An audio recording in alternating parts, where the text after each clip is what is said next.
dalam revolusi industri 5.0. Unimai, Universiti Teknologi Digital Premier di Cyberjaya.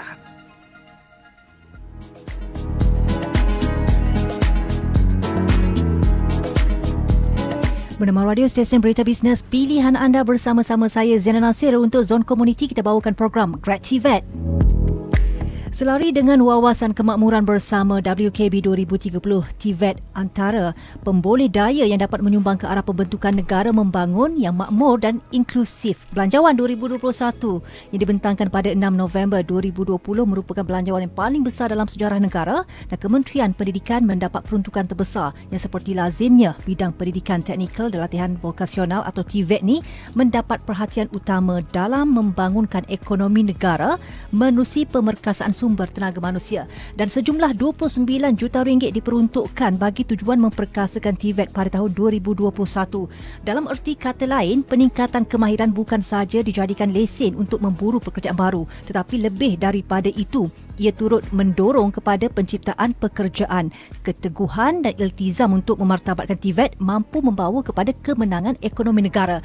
Jadikan TVET pilihan utama. Tajuk untuk Grad TVET kali ini, kita bersama-sama alumni TVET MARA IKM yang telah berjaya membina kerjaya dan mencipta peluang pekerjaan kepada masyarakat dengan pendidikan TVET sebagai asasnya. Kita bersama-sama Puan Nora Najwa Syafiqah Jaafar yang merupakan pengurus Hijrah Kemajuan Enterprise, juga merupakan alumni IKM Lumut dalam bidang elektrik, domestik dan industri. Assalamualaikum, apa khabar Puan Najwa? Waalaikumsalam. Okay, terima kasih Puan Najwa kerana bersama-sama kami di Bernama Radio, dan hari ini kita nak bincangkan tentang jadikan TVET pilihan utama. Ya. Okey, tapi sebelum itu mungkinlah sebagai permulaan, sebagai lepasan TVET yang kini telah pun memiliki perniagaan sendiri yang berasaskan pendidikan TVET serta membuka peluang pekerjaan pula kepada masyarakat.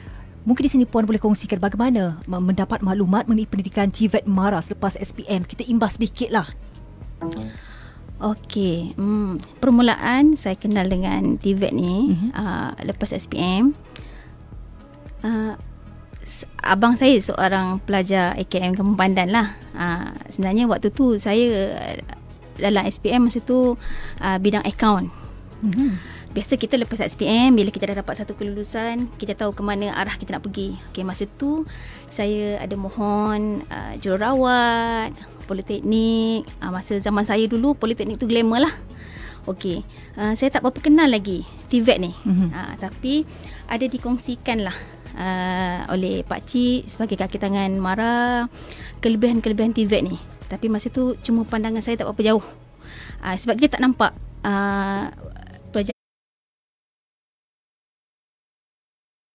perjalanan pekerjaan saya akan datang tu.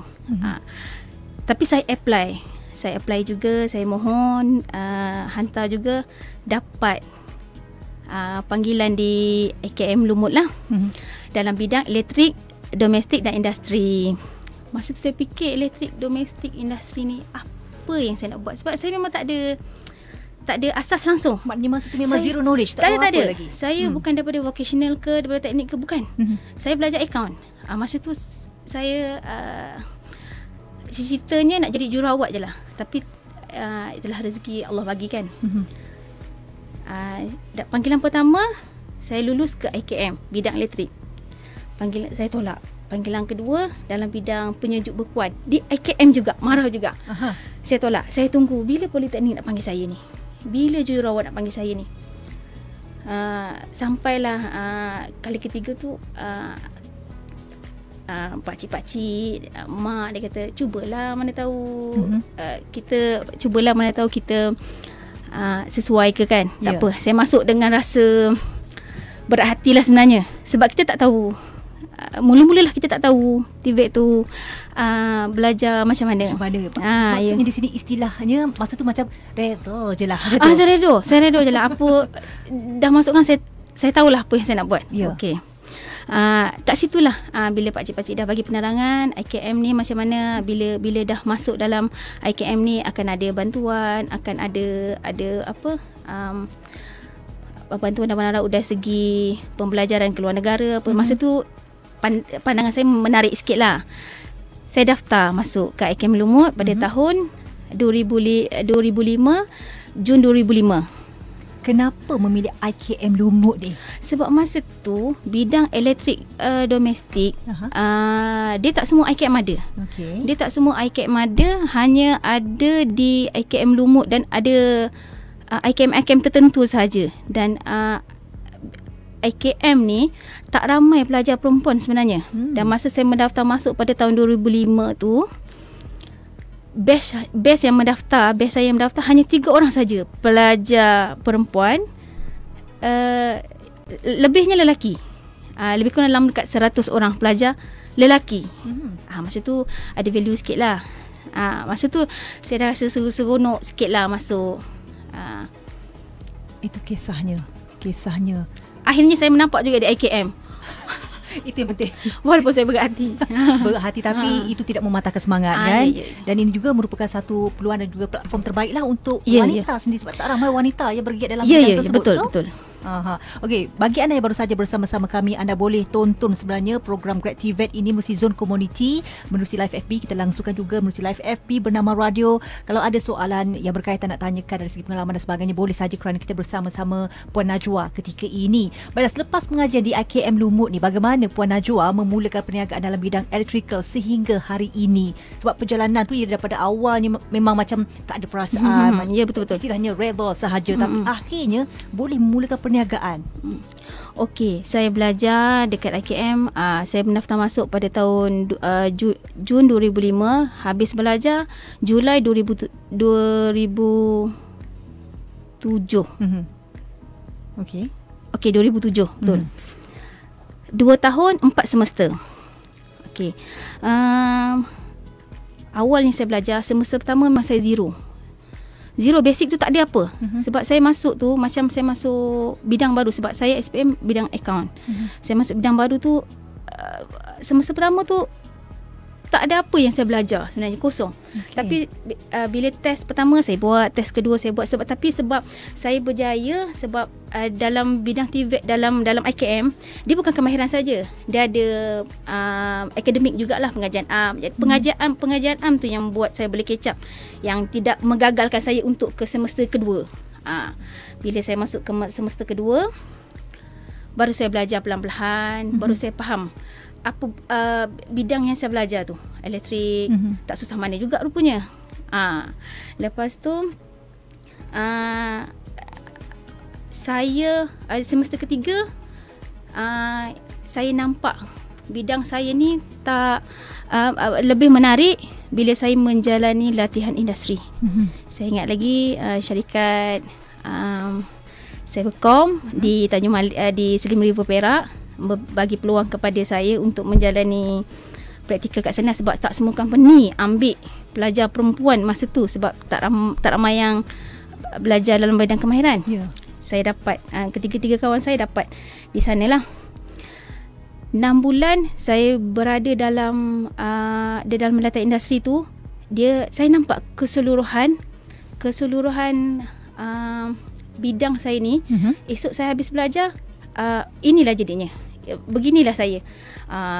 Mula-mula masa saya belajar tu, saya kata takkan kita perempuan ni nak kena panjat, nak buat wiring. Bidang elektrik ni buat wiring, takkan kita nak panjat tangga. Esok dah kahwin, dah beranak, takkan nak panjat tangga.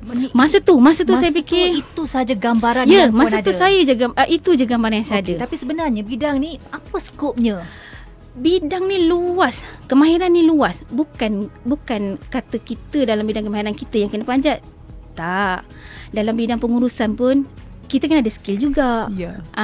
Kalau kita mula daripada bawah, kita tak tahu susah ke tak susah daripada bawah tu kan. Jadi masa dalam tempoh praktikal tu, macam biasa, company arahkan saya untuk buat wiring. Saya pergi dengan tim, dengan senior-senior saya pergi. Tapi dalam masa yang sama saya perhati, kalau saya tak jadi seorang pendawai, mungkin saya boleh jadi kerani. Sebab dalam office tu ada kerani.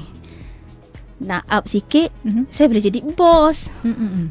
Baru saya nampak, bukan sahaja pendawai ni, saya hanya buat kerja apa yang lelaki buat.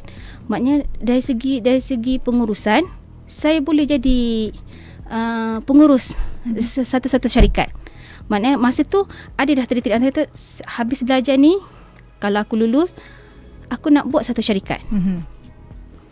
Jadi tempoh tu akhirnya berjaya lah sampai saya habis praktikal. Saya habis praktikal, saya masuk balik untuk semester akhir, semester 4 di IKM.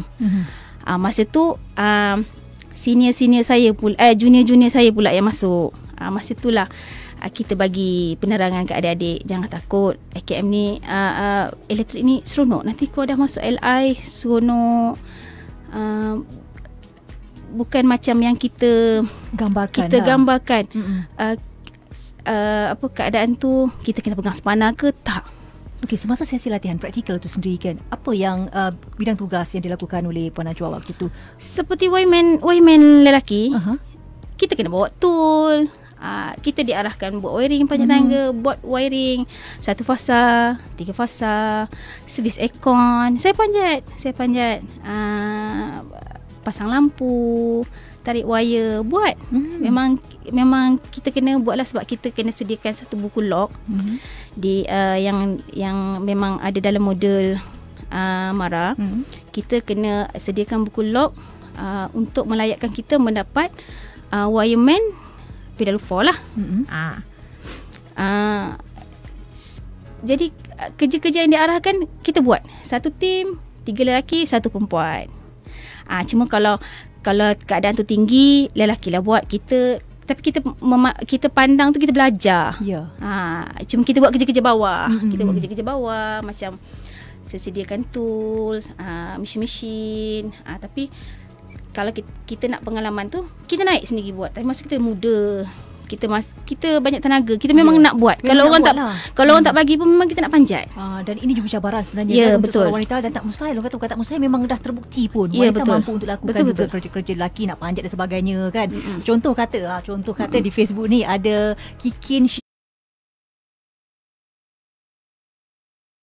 Kikin katanya terbaik alumni IKM Lumut. Yang penting kena percaya diri bahawa perempuan pun boleh. Yes betul. Kan? Jangan kata perempuan tak boleh. Boleh. Kata Amir Hamizan, sangat baik untuk kerjaya masa depan generasi baru. Kena ambil peluang, tahniah MARA. Itu dia. Ya, betul. Okay. Dalam masa yang sama, sebagai cetusan inspirasi kepada pendengar, kita nak tahu bagaimana dengan potensi perniagaan dalam bidang yang Puan ceburi ni, bidang electrical. Bunyinya macam, yelah kan, bila cakap tentang electrical macam susah sangat kan. Mungkin boleh kongsikan jika tak keberatan jugalah dari segi setakat ini, sepanjang ada perniagaan, berapa agaknya nilai kontrak yang paling tinggi yang pernah syarikat Puan dapat untuk beri inspirasi ini? Okey, kita kongsilah ya. Nilai kontrak paling tinggi yang pernah syarikat saya dapat pada tahun 2015, paling tinggi bernilai 2.5 juta untuk 3 kerja, dan di-awardkan kepada syarikat saya secara serentak. Secara serentak. Kerja tu, projek tu di Putrajaya lah. Untuk projek Perbadanan Putrajaya lah. Saya hanya subkontraktor kepada Menkon lah, di bawah Saipak Sinar Berhad. Diberi peluang. Ya, dengan nilai yang cukup besar, 2.5 juta ringgit. Itu untuk tahun 2015. Jadi ini kita boleh katakan sememangnya dari segi potensi perniagaan untuk bidang elektrikal ni sangat besar, sangat luas. Betul Encatan. Membantu kita. Sangat menarik sebenarnya Puan. Ya, saya pun terkedu sebenarnya bila dengar, wow, hebatnya. Ini sebenarnya kita bersama-sama pengurus Hijrah Kemajuan Enterprise yang merupakan alumni IKM Lumut bidang elektrik domestik dan industri. Kita ada Puan Najwa ketika ini untuk program Grad TVET. Kita bincangkan tentang jadikan TVET pilihan utama. Kata Farhana Yaakob, terbaik, tahniah, moga terus maju jaya. Ramai yang menyokong ni, semuanya wanita nampak gayanya ya. Okey, dan kita nak tahu juga dari segi pandangan dan pengalaman Puan sendiri sepanjang pengajian di IKM Lumut ni, dari segi pembelajaran, dari segi pensyarahnya, dari segi fasilitinya, bagaimana supaya kita dapat beri lebih lagi informasi kepada mereka yang mungkin tak pernah menjengah ke IKM Lumut tu sendiri. Waktu saya belajar, sangat selesa, sangat fleksibel. banyak aktiviti, banyak kenalan, cikgu-cikgu, tenaga pengajar banyak membantu. Jangan risau, maksudnya walaupun kita masuk tu tanpa apa-apa asas yang kita tahu. Bila kita masuk tu banyak tenaga pengajar yang membantu. Kat sini saya nak ucapkan terima kasih pada Encik Azizi, tenaga pengajar saya. Sampai sekarang saya masih kontak. Ini pun saya ada bagi tahu dia, saya akan masuk ke sini kan. Dia lah yang banyak sokong saya daripada saya dah masuk semester pertama sampai saya semester keempat. Saya berjaya pun hasil sokongan dan tunjuk ajar dia. Terima kasih Encik Azizi. Encik Azizi. Ya. Okay. Sekarang dia berkhidmat di IKM Kampung Pandan. Oh, okey. Dari segi pembelajarannya pun, sesi pembelajaran macam mana? Dia pembelajaran dia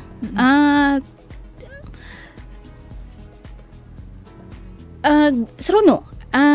Kalau macam mana saya kongsikan, pengajian am pun ada. Pengajian am tu maksudnya kita masih belajar akaun, kita masih belajar admin, kita masih belajar. Sebab di IKM ni dia bukan ajar kita semata-mata kemahiran, dia ajar kita macam mana nak jadi seorang usahawan. Memang dia akan bentuk kita macam mana jadi seorang usahawan. Itu dalam subjek pengajian am lah. Okey, dalam bidang kemahiran pula dia lebih kepada bengkel, program-program bengkel ikut pada bidang masing-masing lah. Maknanya kalau macam situ, saya maknanya di situ segala fasiliti yang berkaitan memang cukup lengkap. Cukup lengkap. Tanpa bantuan pun, bantuan daripada MARA pun ada allowance makan. Maksudnya kalau dari golongan keluarga yang susah pun masuk IKM ni tak jadi masalah. Tak jadi masalah.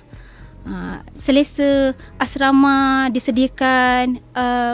Kalau kata untuk pelajar lelaki, rumah-rumah sewa pun disediakan. Fasilitis di IKM sendiri, mesin pun canggih-canggih, peralatan tool pun canggih-canggih. Maknanya kita keluar, kita dapat apa yang kita belajar di IKM, kita boleh praktikkan di luar. Okey.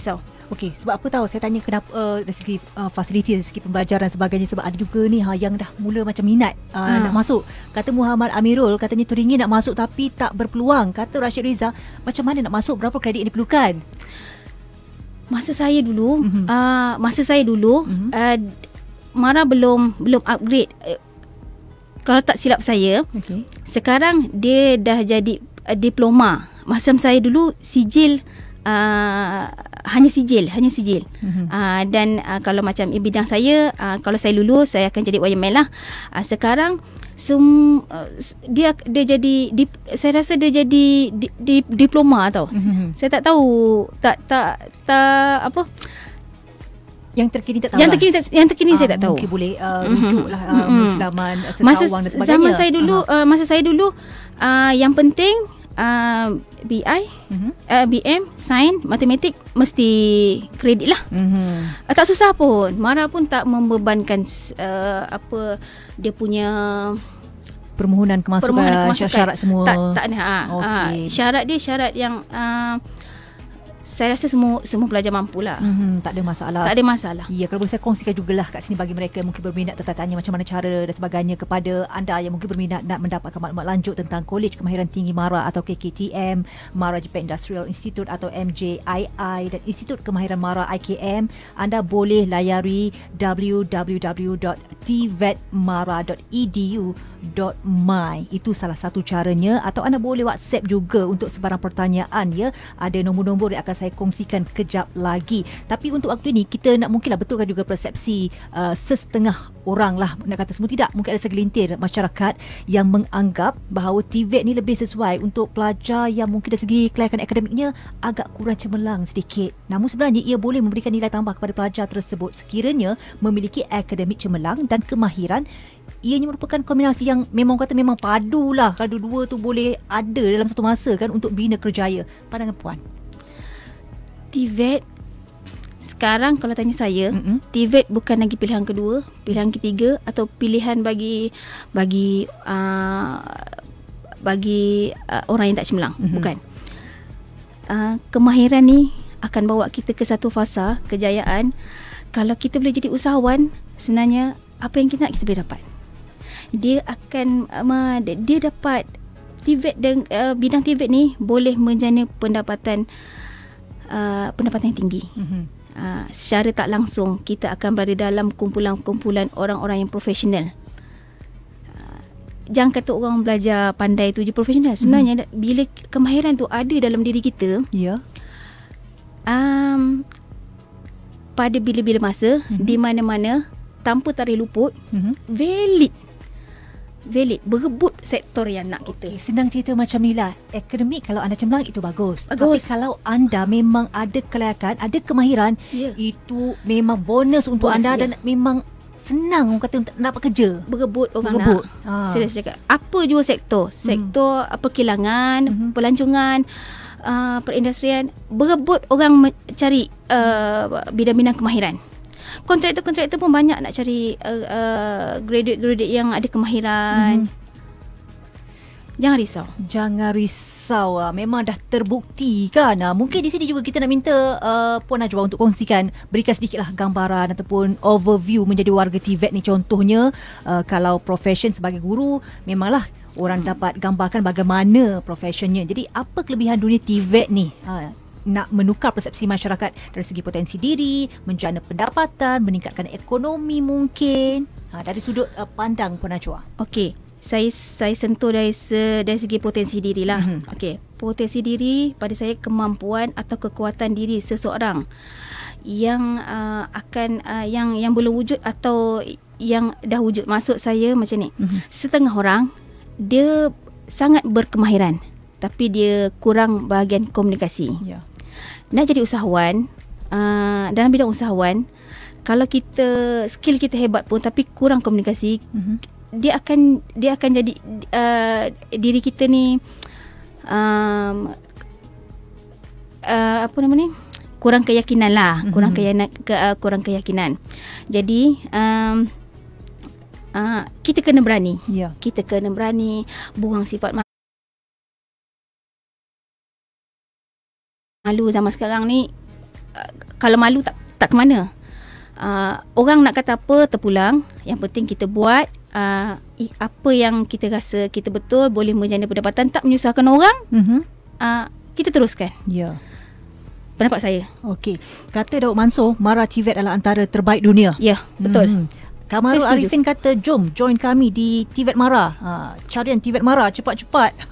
Okey, bagi anda yang mungkin dalam masa sama saya war-warkan juga lah ya, untuk pertanyaan dan sebagainya boleh WhatsApp ke nombor 0139498063 atau boleh hubungi nombor 0326134589 atau 3461134598 atau 34605. Nombor-nombor ni juga ada di ruang komen di Facebook bernama Radio ketika ini, kerana kita bersiaran untuk program Grad TVET bersama-sama Puan Najwa yang merupakan pengurus Hijrah Kemajuan Enterprise, alumni IKM Lumut bidang elektrik domestik dan industri. Memang sesuai lah bila Puan Najwa ada bersama-sama dengan kita, dan kita nak tahu lebih lagi berkaitan dengan Puan sendiri secara peribadi sebagai seorang usahawan wanita dengan menggunakan ilmu serta pendidikan TVET sebagai asasnya, sesuatu yang perlu dikongsikan kepada pendengar tentang kejayaan Puan ni.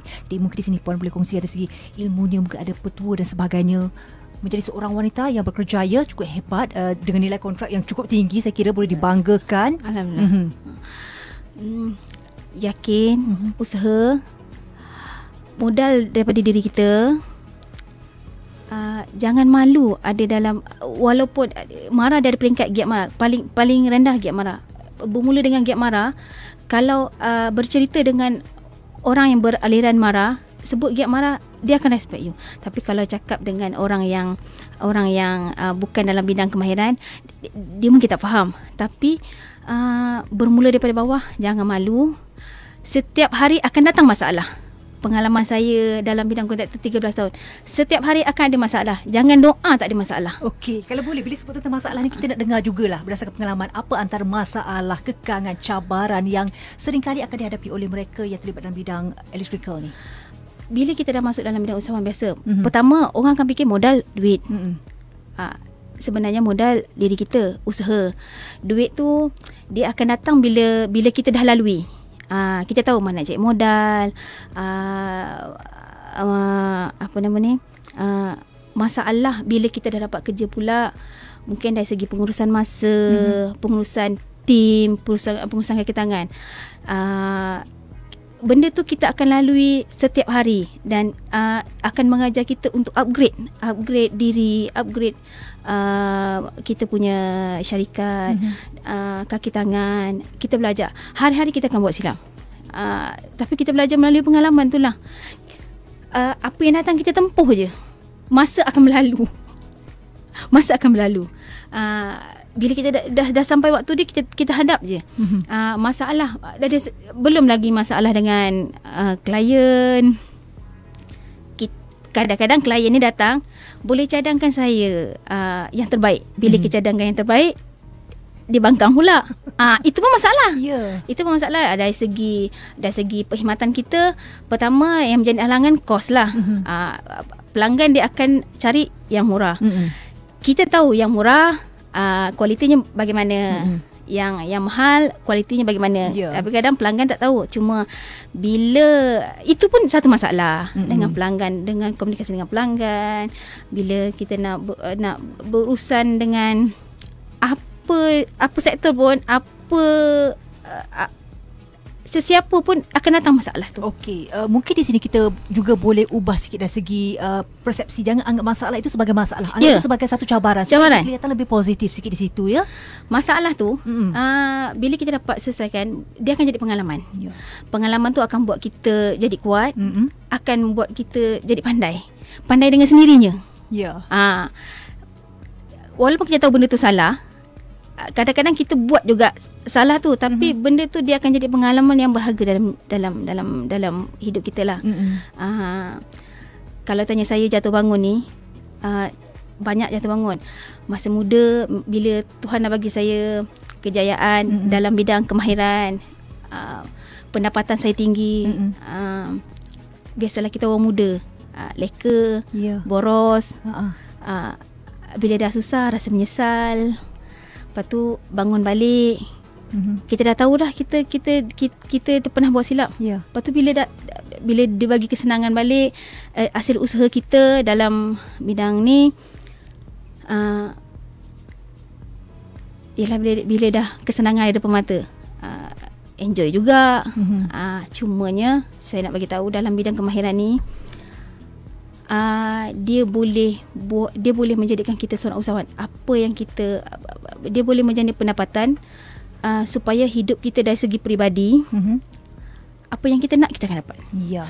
Tak perlu tunggu lama, dalam masa yang singkat. Contohlah saya bagi, kalau saya kata saya nak pakai kereta sekian-sekian tahun depan, dalam bidang kemahiran ni tak sampai tahun depan kita boleh dapat. Maksud saya dia satu batu loncatan yang mudah. Kemahiran ni kalau kita ada kemahiran, ibarat emas dalam diri kita. Saya tak dapat nak cakap kemahiran ni melebihi harga emas pun. Ya juga. Selagi kita praktikkan dalam hidup kita, selagi kita praktikkan dalam diri kita, selagi ada, tak perlu kita bekerja dengan orang. Kita jalan sendiri pun kita boleh. Kalau kita tak mampu berjalan sendiri, kita bekerja di mana-mana sektor pun, kita bernilai. Kita bernilai. Ada kemahiran, segala-galanya boleh jadi sebenarnya. Itu satu kelebihan dan sesuatu yang perlu kita banggakan sebenarnya. Tak semua orang memiliki kemahiran tersebut. Okey, apa perancangan Puan untuk tempoh jangka masa mungkin 5 tahun akan datang? 5 tahun akan datang, saya nak jadi lebih berjaya. Saya nak upgrade syarikat dari segi facilities, transport, machinery, apa nama ni, saya dan suami mengidamkan satu perniagaan yang memberi perkhidmatan sewa kren dan machinery. Sebab dalam bidang saya memang kena ada machinery ni. Jadi bila saya dapat upgrade, kalau saya tak, secara automatiknya saya boleh gunakan machinery saya untuk sumber yang lain. Dari segi perkhidmatan. Perkhidmatan sewa lah. Okey. Dalam masa yang sama juga ada juga yang beri cadangan ni Puan. Kata Idris Ishak ya Puan, mungkin boleh buat modul ataupun bukukan ilmu segala pengalaman yang Puan miliki. Kerana ini mungkin lebih bermakna kepada orang lain juga betul. Sebenarnya. Boleh bukukan pengalaman tu. Ada perancangan tak untuk ceritakan, kongsikan dan sebagainya? Ada. Saya ada banyak kali terfikir. Saya kata kenapa tak ada satu buku yang yang menceritakan pahit manis seorang usahawan daripada dia susah, daripada dia zero sampai sekarang. Tak macam drama-drama yang kita tengok kat TV tu semua indah belaka. Kalau kata tak ada buku pun, kalau saya berkemampuan lah, saya nak buat satu. Baik, Assalamualaikum dan salam sejahtera. Satu program waktu ini kita berkenaan dengan realiti kita anak muda yang ada kemahiran ni daripada zero ke hero, daripada kosong tak ada apa-apa boleh berjaya dalam masa yang singkat. Tapi InsyaAllah saya kalau ada mana-mana yang dapat membantu saya untuk terbitkan, kawan-kawan pun banyak pengalaman yang sama sebenarnya. Mungkin kalau Mara boleh kumpulkan usahawan-usahawan ni untuk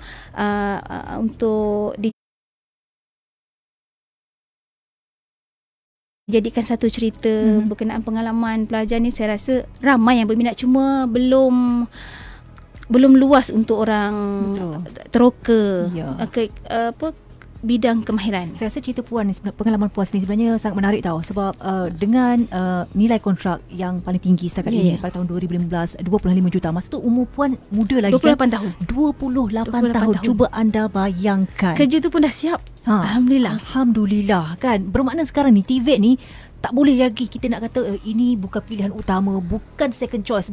Orang kata kena jadikan yang utama. Ini peluang untuk anda. Mungkin ada saranan kepada pendengar kita, mungkin anak-anak muda kan, yang mungkin belum lagi fikir arah tuju ke mana. Mereka perlu fikirkan untuk memiliki kemahiran dan juga apa yang ditawarkan oleh TVET sendiri, oleh Mara dan sebagainya. Okey.